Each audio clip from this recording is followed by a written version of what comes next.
Hey, everybody. You are about to hear a brief retelling of the movie 2067. Enjoy the movie. In the near future, Earth will sustain so much damage from nuclear war, deforestation, and climate change that most cities will gradually collapse. In addition to a severe oxygen deficit, there is a scarcity of food and electricity. One of the few cities still standing by 2067 is in Australia, and it has survived because of synthetic oxygen. But because of the pollution in this oxygen, people become unwell with a condition called the sickness. As utility workers, Jude, Ethan White's best friend, and he work together to stabilize the neutral reactor and restore electricity to the city. Their supervisor scans them at the end of the workday to make sure everyone is still well. When a coworker cancels his shift for the next day, Ethan does the shift in order to accrue additional oxygen credits. Still, the unfortunate man gets fired by the boss. Ethan witnesses a demonstrator on his way home arguing that people shouldn't have to pay for oxygen and that they should make sacrifices for future generations. The sacked worker approaches Ethan while onlookers look the other way. He is in dire need of employment since his kids are sick. A dispute breaks out, but is cut short as the demonstrator suddenly catches fire. Ethan learns later at home via the news that the protesters carried out the action in remembrance of the sole remaining plant.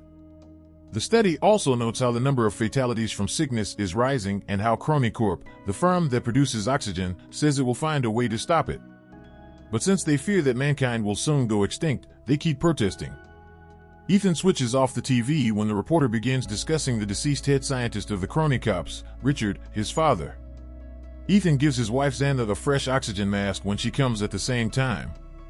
Xanda tells Ethan that she's okay even if she suddenly throws up blood when they are having fun. Jude arrives after a while, and Ethan is called to the Crony Cops' offices. Before bringing them to the lab, Regina, the chief technology officer of the firm, tells them that Ethan can help them preserve mankind. As it happens, Richard created the Chronicle, a time machine that they are now developing 20 years ago. They have been testing it for a few minutes by sending a clock, but they have also sent radio waves and received a reply saying, "Send Ethan White," from 400 years in the future. Regina hypothesizes that Ethan is the lone recipient of the treatment, which was discovered by humans from the future. To be able to return, Ethan will need to track down the persons who delivered the message, since the team is unsure of how to bring him back. Ethan and Jude head to a pub following the meeting so that Ethan may consider Regina's suggestion. Jude makes the argument that leaving might save Xanda for years to come, even if Ethan doesn't want to leave her. Jude tries to bring up Richard, but Ethan tells him that his father vanished, leaving his 8-year-old kid with nothing except a strange wrist gadget and a self-deletion message. Ethan declines to do the same to Xanda because he believes that his mother would not have passed away if Richard had been alive. Though Xanda begs him to have faith and not use her as a pretext to avoid helping mankind, he still wants to abandon her. She expresses her fear and lists all the children in her class who have passed away. Later that night, when Ethan visits the rooftop to see the city, he remembers the day his mother passed away on the streets and attempts in vain to take off the bracelet. Jude discovered him that day and gave him his oxygen mask. Ethan screams in the present while he decides. Unaware that Xanda is indeed awake and in tears, Ethan leaves a metal flower for her the following morning and promises to return. Upon arriving at the Crony Cop's office, he strikes a bargain with Regina, promising not to leave until Xanda receives the first dosage of the medication. Regina agrees, and they head straight to the lab where Ethan is given instructions by the experts on how to use the unique suit and Archie, a tiny pocket computer. Jude also makes an appearance to offer his assistance and pledges to keep an eye on Xanthier. When he's ready, Ethan enters the machine, and as soon as he does, lightning envelopes his body and propels him into the future with a rush of energy. Ethan sees a hole in the sky, plummets rapidly, lands in the middle of a jungle, and faints right away. Upon awakening, Ethan discovers his suit is on fire and quickly removes it, escaping just in time to prevent it from blowing up.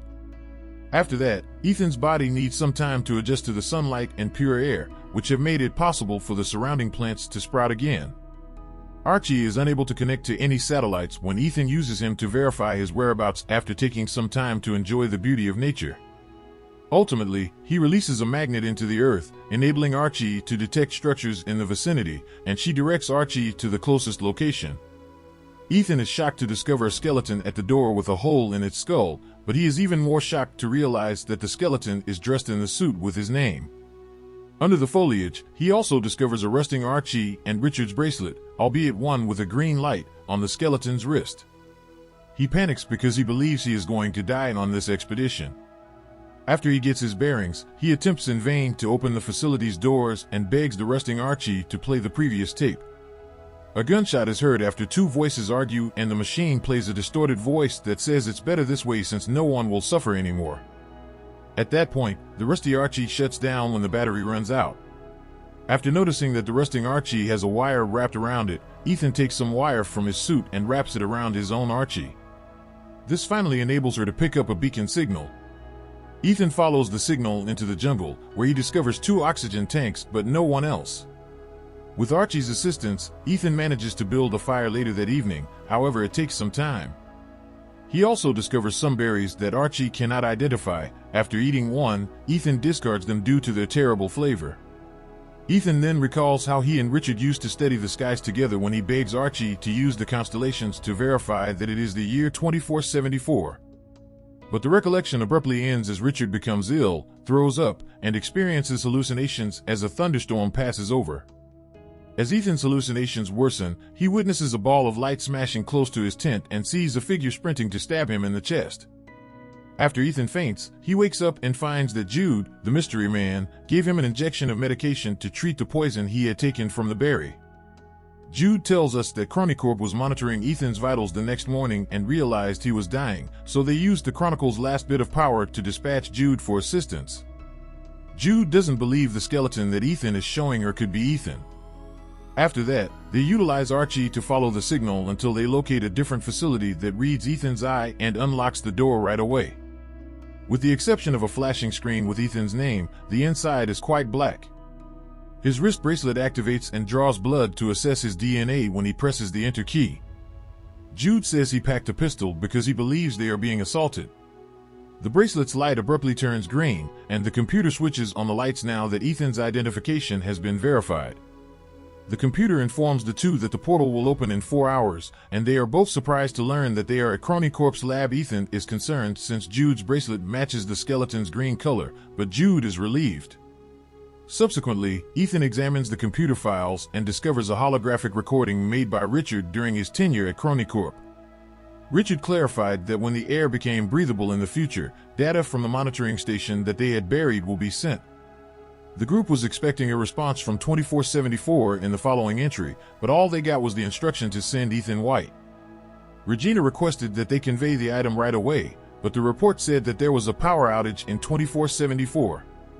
Ethan is informed by the computer that there is a problem with the nuclear core power as the lab system abruptly shuts down. They can't go back to 2067 because the power feed is tainted, as Ethan discovers when he has Archie do a diagnostic. In addition, the computer alerts them to the possibility of a nuclear explosion should they fail to resolve the problem before the countdown expires. Jude quickly goes in search of tools, but Ethan is unable to get past the consequences of their new knowledge. Chronicorp got a message indicating that they had rectified the location and discovered a cure long before they called him, which is how they learned about the power outage. Jude responds that he was the sole volunteer, which begs the question of why Chronicorp sent Jude in place of a medic and failed to notify them of the power outage. Jude then demands that they go to work on the repairs, but Ethan wants to assess their circumstances first, which almost makes Jude snappy. Jude calms himself and encourages Ethan to realize how serious the issue is as he takes a step back.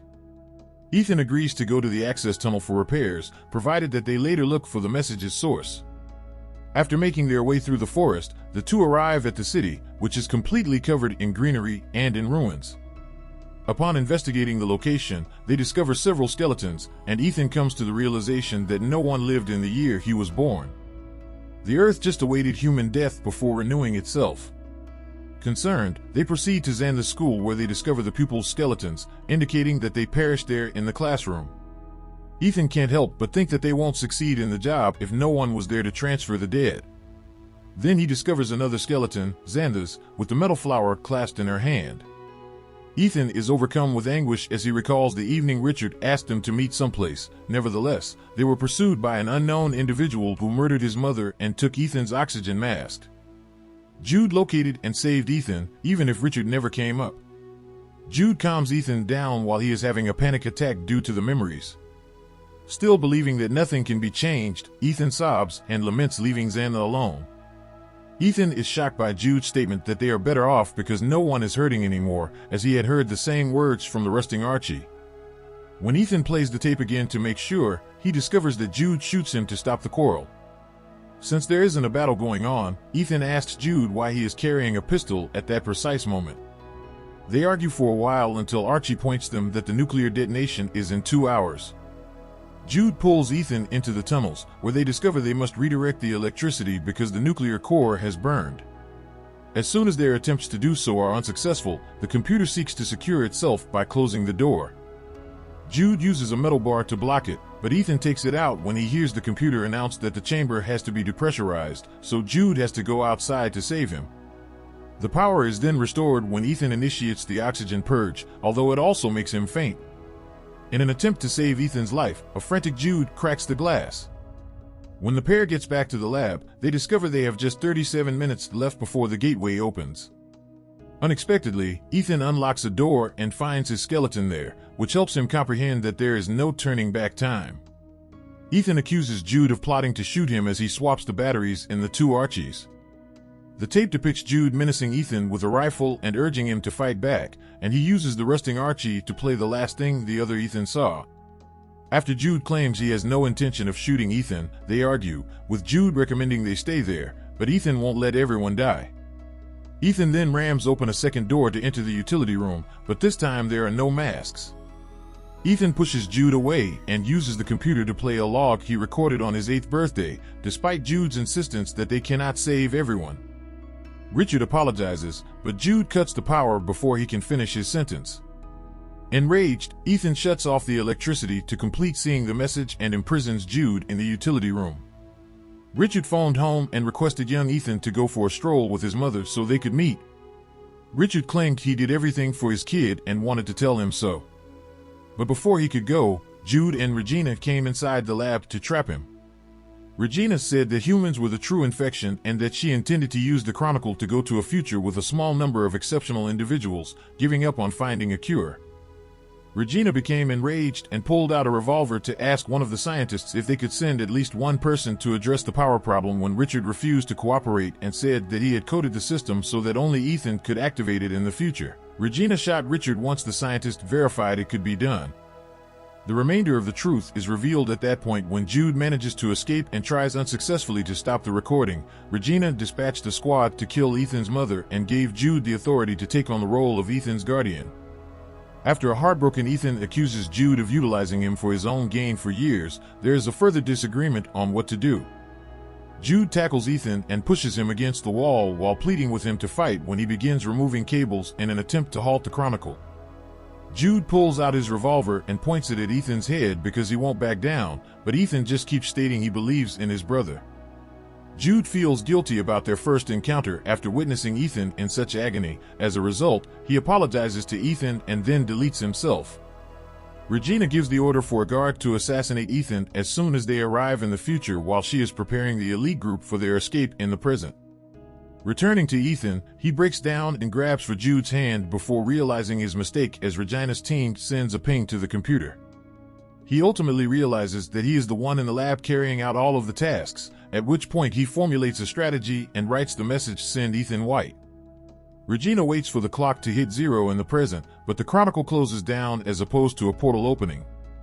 A can, a film of Richard's murder, and a bunch of plants make up Ethan's present to them within the machine. Ethan burns the Chronicle in the future to ensure that it is never used again. Present-day newscasts will soon discuss Regina's apprehension as well as the ways in which scientists are collaborating with plants to initiate ecological restoration. Because the container has Xana's name, a Chronic Cop employee takes it to her. When she opens it and discovers a genuine flower, she sobs. Jude's body is buried beside the river in the future, and Ethan places the metal flower on the grave. Ethan runs back to the facility to find his skeleton gone after noticing a butterfly nearby and recalling what his father taught him about how everything in the cosmos is related via time. Excited about the potential improvements, Ethan dashes back through the forest to the city, only to find that civilization has persevered and created structures that harmoniously coexist with the environment.